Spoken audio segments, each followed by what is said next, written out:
भारतवर्ष का एक महत्वपूर्ण राज्य है ओडिशा। प्राचीन काल में ये कलिंग के नाम से विख्यात था। सूर्य की पहली किरण इसी प्रदेश के एक कोण पर पड़ती है।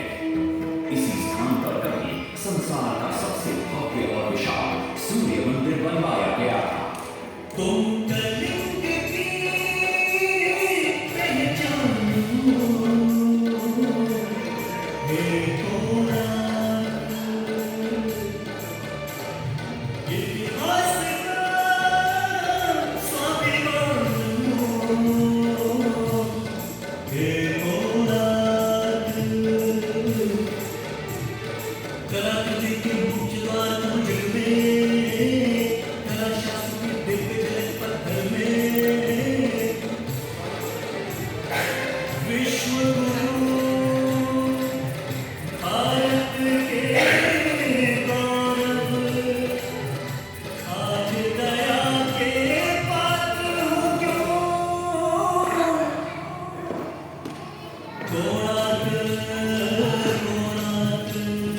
कोणार्क, कोणार्क। सैकड़ों साल पहले की बात है। पुरातात्विक दस्तावेज के तौर पर संग्रहित पुस्तक मादला पांजी और बाया चकड़ा में उल्लेख है कि 13वीं सदी में गंगवंश के राजा लांगुला नरसिंहदेव ने इस सूर्य मंदिर का निर्माण करवाया था। नरसिंहदेव युद्ध में बड़े प्रवीण और शक्तिशाली थे और मात्र 18 साल की उम्र में वे अपने पिता राजा अनंग भीमदेव की विशाल सेना के प्रधान सेनापति नियुक्त कर दिए गए थे।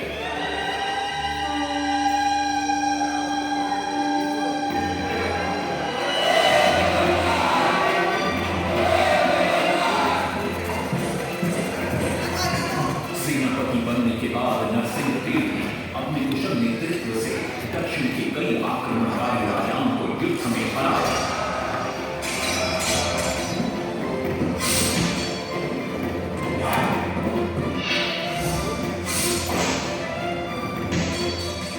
और उनके राजकोष पर कब्जा कर लिया।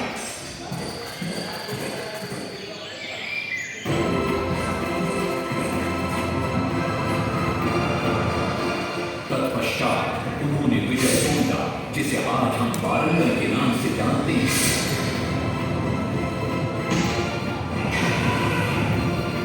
कि काकतीय वंश के राजा गणपति को परास्त किया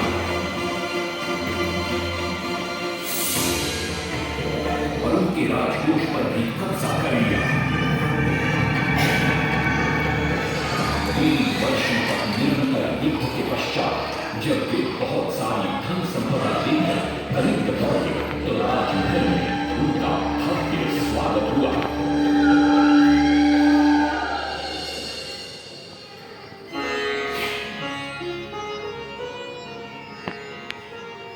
राजमाता कस्तूरी देवी पुत्र नरसिंहदेव की वीरता से बहुत प्रसन्न हुई और पुत्र के सामने अपने मन की इच्छा प्रकट की। कहा, तुम्हारे पिता ने शंख क्षेत्र पुरी में भगवान जगन्नाथ का भव्य मंदिर बनवाया है। मैं चाहती हूँ कि तुम पद्म क्षेत्र कोणार्क में उससे भी भव्य और विशाल सूर्य मंदिर बनवाओ। किंतु नरसिंहदेव माता से प्रति प्रश्न करते हैं, सूर्य मंदिर ही क्यों, और वो भी कोणार्क में। तब राजमाता कस्तूरी देवी बतलाती, द्वापर युग में भगवान श्री कृष्ण के पुत्र सांब बड़े ही सुंदर और सुकुमार थे। वो नारद मुनि को चिढ़ाया करते थे। एक दिन नारद मुनि ने सांब को सबक सिखाने की योजना बनाई और उन्होंने सांब की सुंदरता की प्रशंसा कर उन्हें गोपियों के साथ जल क्रीड़ा करने को उकसाया। वहीं दूसरी तरफ भगवान श्री कृष्ण को जाकर कह दिया कि सांब अपनी मां समान गोपियों के साथ जल क्रीड़ा कर रहा है। श्री कृष्ण इस बात से बहुत क्रोधित हो जाते हैं और वे सांब को श्राप दे देते हैं, जिस सुंदरता का तुम्हें अभिमान है वो तत्क्षण नष्ट हो जा। सांब को कोढ़ हो जाता। जब सांब राजमहल लौटते हैं और मां जाम्बदेवी को ये पता चलता है कि पिता श्री कृष्ण के श्राप की वजह से सांब की ये अवस्था हुई, तो सारी रानियां क्रोधित हो जाती। नारद जी को बुलाया जाता है। वे रोग मुक्ति का उपाय बतलाते हैं। वे कहते हैं, सूर्य की पहली किरण उग्र देश के एक कोण पर पड़ती है जिसका नाम कोणार्क है। सांब को वहीं जाकर सूर्य की आराधना करनी होगी।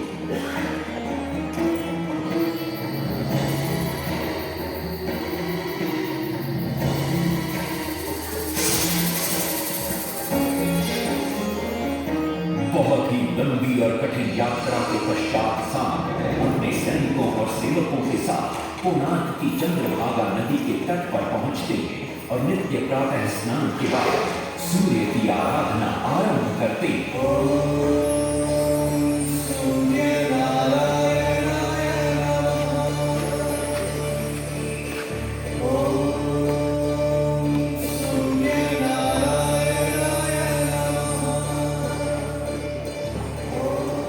अन्न जल त्याग कर 12 साल की कठिन तपस्या के बाद सूर्य देव प्रसन्न होकर प्रकट होते और सांब को रोग मुक्त होने का वरदान देते। पुत्र, आज रात्रि के चतुर्थ प्रहर में स्नान करते समय नदी के तल में तुम्हें एक वस्तु मिलेगी, वो मेरा ही प्रतिरूप होगी। उसका स्पर्श पाते ही तुम इस कोढ़ रोग से मुक्त हो जाओगे। स्नान के पश्चात सांब जब नदी से बाहर आते तो वो रोग मुक्त हो चुके होते। उनके हाथ में एक छोटा सा पत्थर है। उनके सुंदर और सुकुमार शरीर को देखकर सारे अनुचर और सिपाही प्रसन्न होते। सांब उस पत्थर को वहीं स्थापित कर एक छोटा सा मंदिर बनवाते। लेकिन जब उन्हें ज्ञात होता है कि सूर्य पूजा का विधि विधान यहाँ किसी को पता नहीं है तो वे चिंतित हो जाते।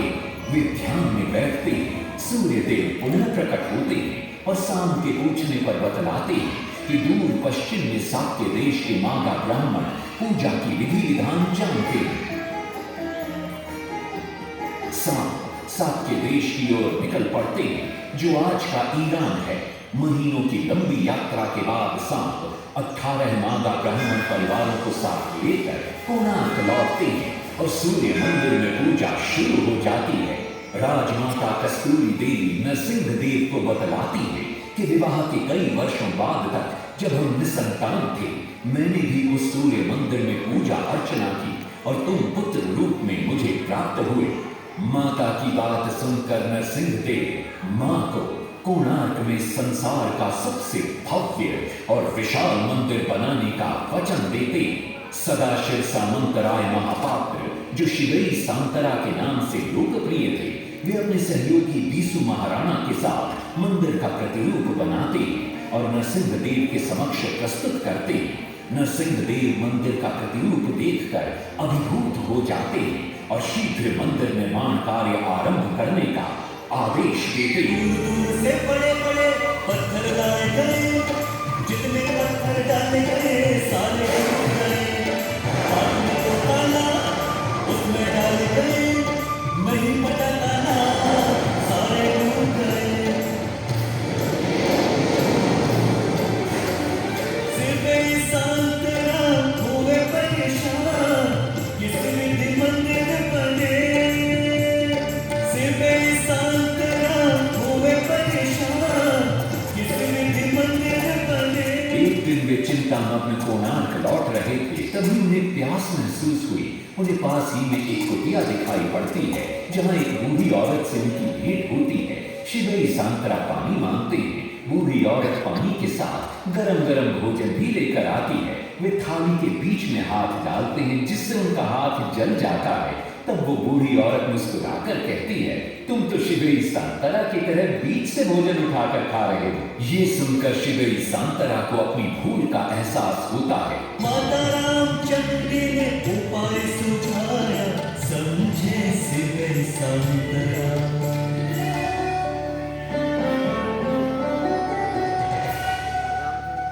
तत्पश्चात वो किनारे से पत्थर डलवाना शुरू करते हैं और मंदिर निर्माण का कार्य तेजी से आगे बढ़ने लगता है।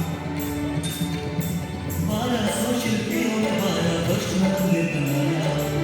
घोड़े साथ सजा कर रथ में समय जो चल बनाया।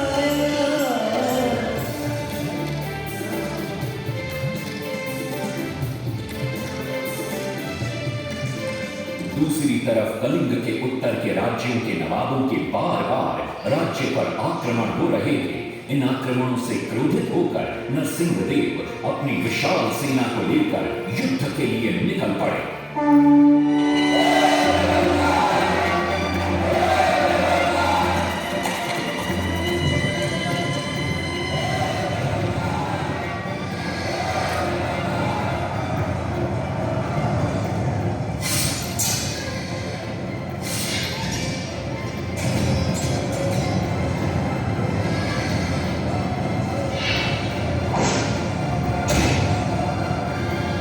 शक्तिशाली गौड़बंग के नवाबों को भी युद्ध में परास्त कर दिया और उनसे प्राप्त सारा धन अपने कब्जे में लेकर सूर्य मंदिर के निर्माण कार्य में लगा दिया।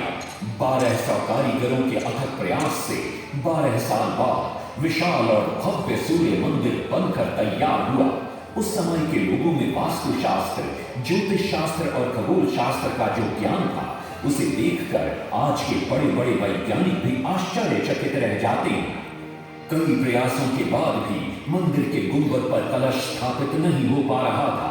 क्रोधित नरसिंहदेव ने आदेश दिया कि कल प्रातःकाल तक यदि कलश स्थापित नहीं हुआ तो सबके सब धड़ से अलग कर दिए जाएंगे। सभी शिल्पकार घोर चिंता में डूब जाते हैं।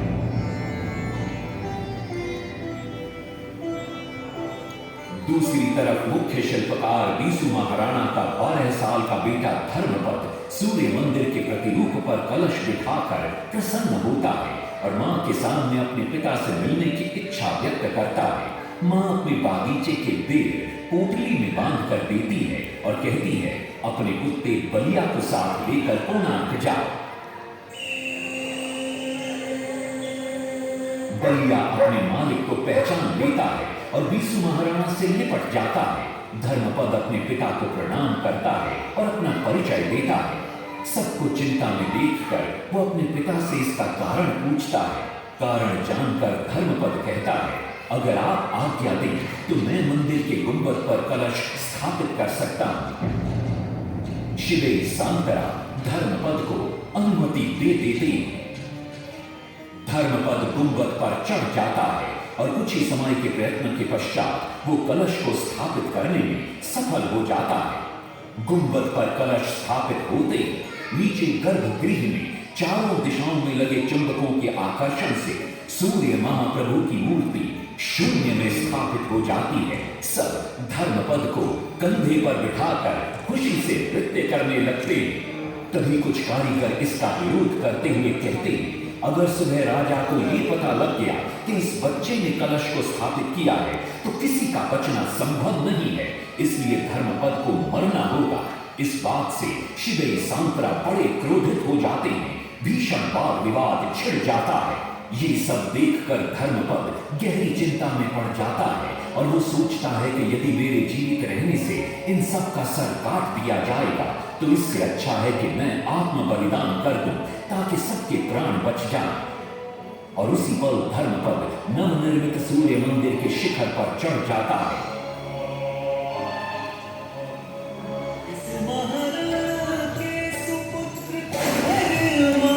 कलश बिठा के त्याग दिए निज प्राण, शिल्पियों का मान बढ़ाया। वास्तुशास्त्र के अनुसार बना सूर्य मंदिर। सूर्य उत्तरायण हो या दक्षिणायण,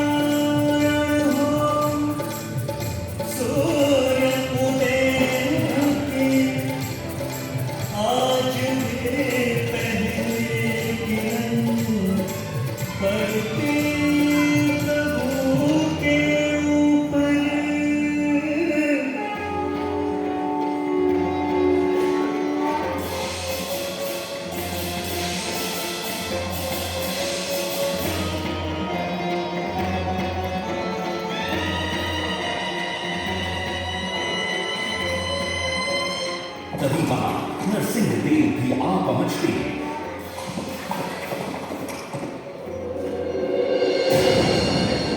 और सूर्य महाप्रभु को शून्य में स्थापित देख वे भी आनंद से भर जाते और शिवई सांतरा की भूरी भूरी प्रशंसा करते।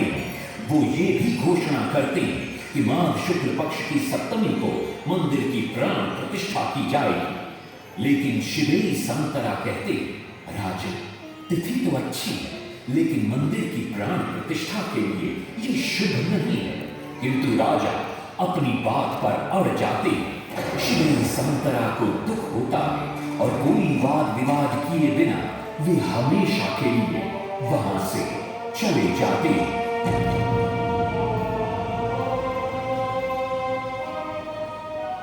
पूर्व निर्धारित तिथि पर मंदिर की प्राण प्रतिष्ठा संपन्न होती है।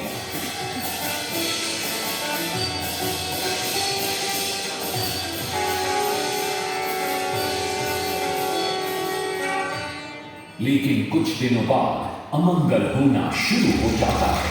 सबसे पहले विराट सिंह की मूर्ति नीचे आ गिरती है। तत्पश्चात मंदिर की शिलाओं का गिरना भी शुरू हो जाता है।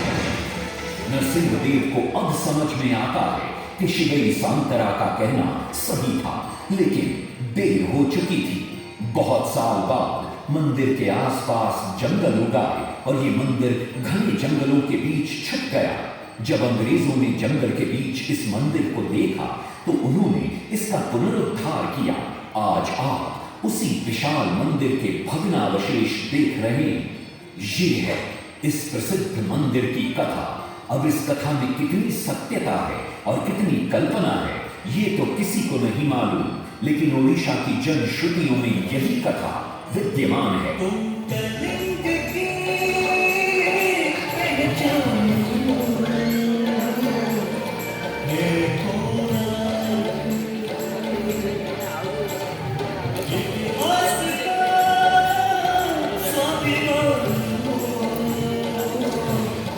Hey,